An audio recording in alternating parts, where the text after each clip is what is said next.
విఘ్నేశ్వర షణ్ముఖ పార్వతీ సమేత పరమేశ్వరాయ నమః. విశ్వావసునామ సంవత్సర శుభాకాంక్షలతో సింహరాశి వారికి ఈ సంవత్సర ఫలితాలు ఎలా ఉన్నాయో, చిన్న చిన్న పరిహారాలు ఏం చేసుకోవాలో చూద్దాం. మనం చెప్పుకునేవి సంవత్సర ఫలితాలు కనుక గురువు, శని, రాహు, కేతువుల యుతి, స్థితి, గతుల ఆధారంగా ఫలితాలు ఉంటాయి. గురువు వృషభంలో సంచారం చేస్తూ మే 15వ తేదీన మిథునంలోకి ప్రవేశిస్తాడు. శని మీనంలో సంచారం చేస్తున్నాడు. రాహు మీనంలో సంచారం చేస్తూ మే 18వ తేదీన కుంభంలోకి ప్రవేశిస్తాడు. కన్యలో సంచరిస్తున్న కేతువు మే 18వ తేదీన సింహంలోకి ప్రవేశిస్తాడు.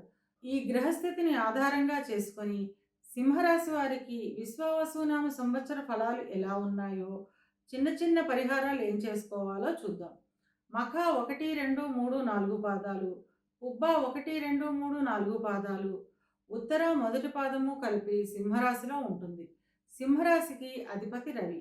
ఈ సంవత్సరం సింహరాశి వారికి ఆదాయం 11, వ్యయం 11, రాజ్యపూజ్యం 3, అవమానం 6. సింహరాశి వారికి సంవత్సరం మిశ్రమ ఫలితాలు ఉంటాయి.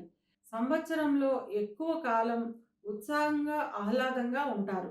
అప్రయత్నంగానే కార్యసిద్ధి, ధనవృద్ధి కలుగుతుంది.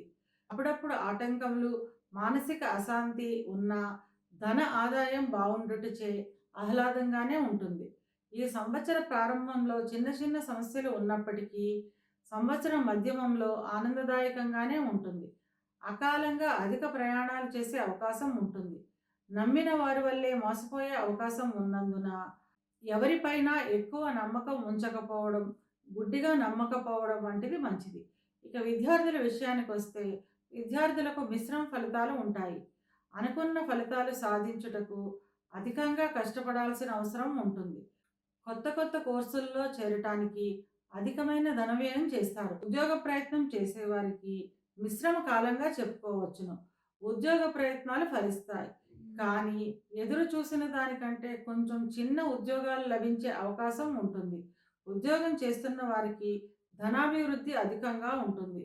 బదిలీలు లేదా పదోన్నతులు గురించి ప్రయత్నించే వారికి కష్టం మీద విజయాలు సాధిస్తారు. పై అధికారుల మన్ననలను పొందుతారు. ఉద్యోగ నిమిత్తం విదేశాలకు వెళ్ళాలి అనుకునేవారు లేదా అక్కడ నివాసం ఏర్పరచుకోవాలి అనుకునేవారికి ఈ సంవత్సరం అనుకూలంగా ఉంటుంది. వివాహ ప్రయత్నం చేసేవారికి మే నెల తర్వాత వివాహం కుదిరే అవకాశం ఉంటుంది. వివాహం అయిన వారు జీవిత భాగస్వామితో కలిసి ఆనందంగా, ఆహ్లాదంగా గడుపుతారు. మీ జీవిత భాగస్వామికి ఎప్పటి నుంచో ఉన్న చిక్కులు, చికాకులు, సమస్యలు తగ్గుముఖం పడతాయి. సంతానానికి సంబంధించిన ఉన్నతి ఉంటుంది. సంతానానికి ఉద్యోగం దొరకడం లేదా వివాహం జరగడం వంటి శుభాలు ఉంటాయి. ధార్మిక కార్యక్రమాల్లో ఎక్కువ సమయాన్ని గడుపుతారు. చిన్న చిన్న అనారోగ్య సమస్యలు ఉంటాయి. మే నెల తర్వాత నిరాసక్తత, వైరాగ్యము అధికంగా ఉంటుంది. ఇవి కేవలం గోచార ఫలితాలు మాత్రమే. గోచార ఫలితాలు పూర్తిగా జన్మజాతక చక్రంపై ఆధారపడి పనిచేస్తాయి. కనుక తమ జన్మజాతక చక్రాన్ని విశ్లేషణ చేయించుకోవాలి అనుకునేవారు కింది నెంబర్కి వాట్సాప్ చేసి కన్సల్టేషన్ తీసుకోండి. సింహరాశి వారి అనుకూలతను పెంచుకోవడానికి, ప్రతికూలతను తగ్గించుకోవడానికి నరసింహస్వామి దేవాలయాన్ని సందర్శించడం ద్వారా అంతా మంచే జరుగుతుంది.